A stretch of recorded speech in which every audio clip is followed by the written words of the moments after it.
Ukrainian forces battled Russian invaders on 3 sides Thursday after Moscow launched the biggest attack on a European state since World War II, prompting tens of thousands of people to flee their homes. The Russian invasion came by land, sea, and air in a massive show of force.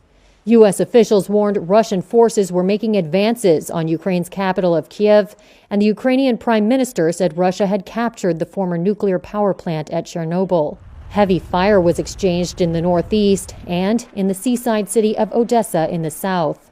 The assault brought a calamitous end to weeks of fruitless diplomatic efforts by the West, with Russian President Vladimir Putin declaring war in a pre-dawn televised address.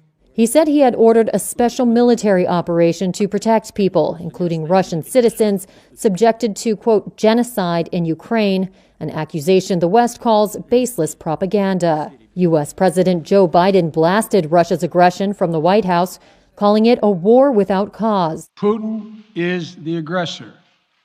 Putin chose this war, and now he and his country will bear the consequences. Thursday began with missiles raining down on targets across Ukraine and reports of troops pouring across the borders from Russia and Belarus.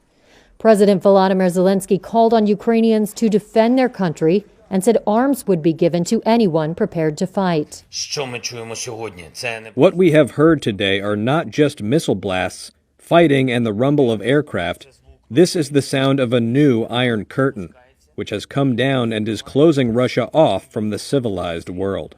The UN Refugee Agency said an estimated 100,000 Ukrainians had fled their homes. Some took shelter in train stations. Others tried to get out. The highway heading west out of Kiev was choked with traffic across 5 lanes as residents fled, fearful of bombings while stuck in their car.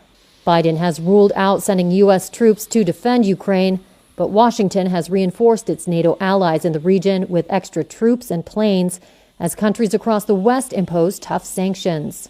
Putin's endgame remains unclear. He said he did not plan a military occupation, only to disarm Ukraine and purge it of nationalists.